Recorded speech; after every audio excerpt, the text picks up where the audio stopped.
Swear to me that everything you said about the Fireflies is true.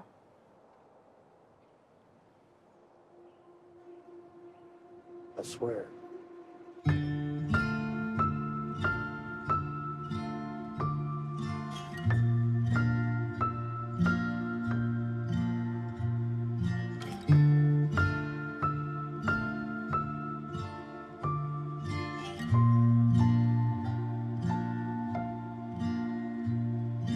You can't put the tears back, can't unfeel the hurt. They act like love's a blessing. It feels like it's a curse. We cried into the ocean so tears can wash away. Once they're set in motion, you can't stop the waves.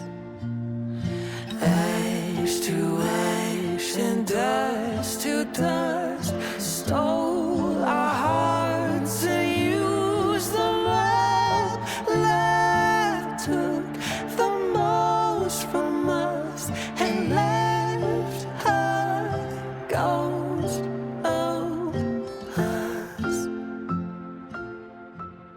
We open on top of the hill, but we open with a lie.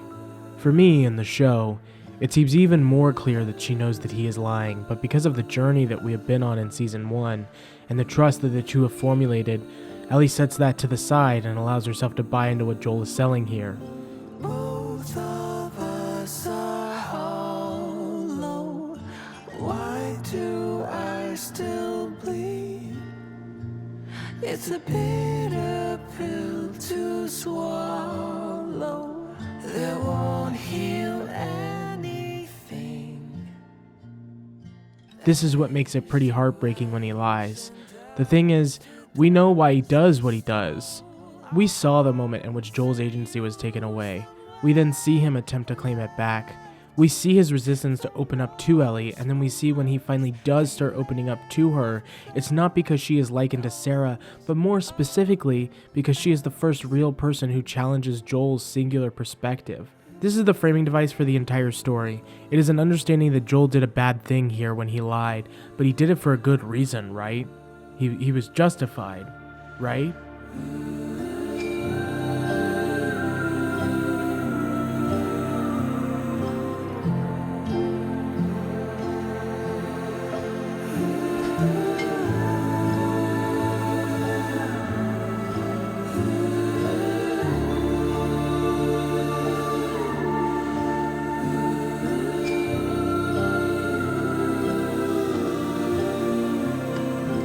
Unhook her. How did you get in here? I said unhook her. I won't let you take her. Unhook her. Move! Oh my God, please. Cover her arm. Fast.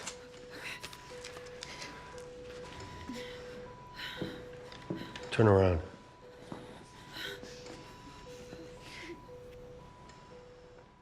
Enter Abby, who is the direct rebuttal of this thought.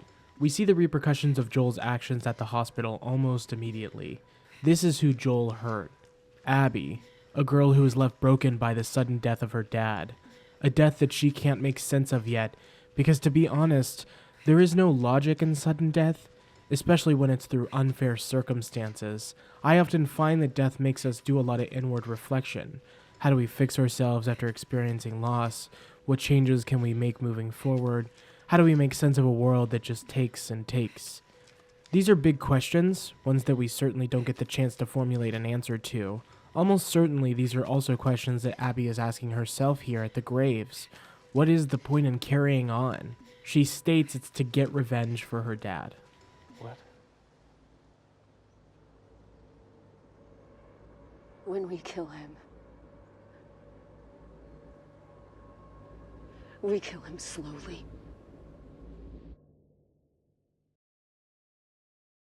The juxtaposition of these two scenes shows us that Joel's actions hurt both Ellie and Abby, two people who resemble a younger him. To know immediately means that when Ellie does eventually start making that shift and we see that disconnection, the pain and the loss, we don't start to align her with Joel, but actually Abby. This is such an intriguing change. How does this shift the story moving forward? Adaptation is not about winning or losing. It's about reinterpretation. The frustration and many comparisons between the game versus the show is that it often gets flattened into competition. Which one is better? But that misses what's actually fascinating about adaptation. How are they different? Why are they different? In the game, Joel's violence often happens in the shadows. We rarely see Ellie react directly to his brutality, not because the game is hiding it, but because Druckmann designs his arcs around ambiguity. Joel's world isn't about the moral cost of violence itself. It's about how profound loss has disoriented his moral compass.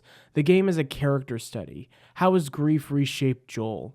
We see the aftermath and are invited to judge for ourselves. In the show, Mason makes a different choice. His version of Joel's violence is much more visible. We sit, we linger, not just on what Joel does, but on Ellie's reaction to it. Her silent processing as she watches him beat a man at the convenience store or assault a soldier at the QZ, these moments are subtle admissions. They are deliberate reflections of Mason's approach to adaptation, directness. Where Druckmann writes ambiguity, Mason writes clarity. Where Druckmann builds internal studies, Mason externalizes conflict onto the world. Where Druckmann asks, how does loss shape you? Mason asks, how does this world shape the people within it? But these aren't simple differences in writing, they also emerge from differences in medium. In games, performance is carried heavily through voice acting. Faces generally express the surface level emotion being communicated. Internal complexity lies in the subtext of the characters and players' choices. In television, facial nuance is a narrative tool itself. You can say one thing while your face says something entirely different. One of Season 2's most strongest moments is when Ellie is telling Gale, but your final moment with someone doesn't define your whole time with them. It shouldn't, but it often does. But when she leaves the room, her face drops flat. There is a newfound disconnection here. This visual medium allows us to live inside Ellie's mask. This is why Druckmann and Mason naturally split in their adaptation tendencies. Druckmann often writes with negative parallels in mind. Others become cautionary tales of what the main character could become. Bill in the game is what Joel could become if he continually closes himself off. However, Mason writes with positive parallels. Others become hopeful what-ifs. Bill in the show is what Joel could become if he opens himself up to love once again. Neither approach is bad or good. They're just simply different. The show version of Joel and Ellie aren't carbon copies of their game counterparts. They're designed to fit the emotional language of television while honoring the core of who they are. For me, one of the most haunting aspects of Mason's Joel is how fully we witness his violence, not because he's cold or disconnected, but because his violence often becomes a place where his grief leaks out.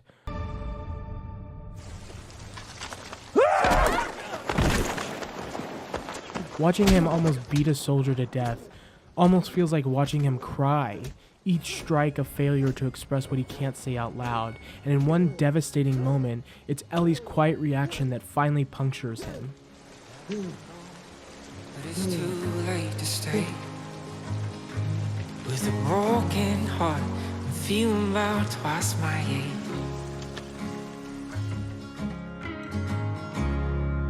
And now I'm asking myself, is it still what I want?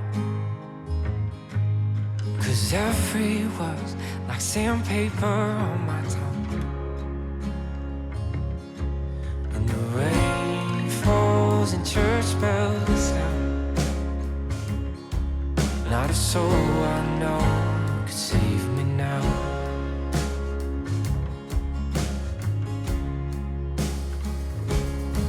Well, these walls we built won't hold anymore. In the fire it falls like rain.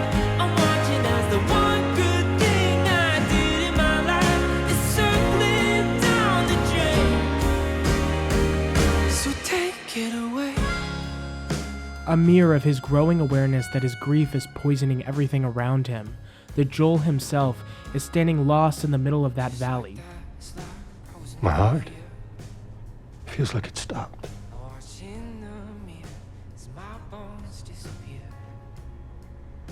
And I have dreams. Every night. What kind of dreams? I don't know. I can't remember. I just know that when I wake up, I've lost something. I'm failing in my sleep. That's all I do. That's all I've ever done. Is fail again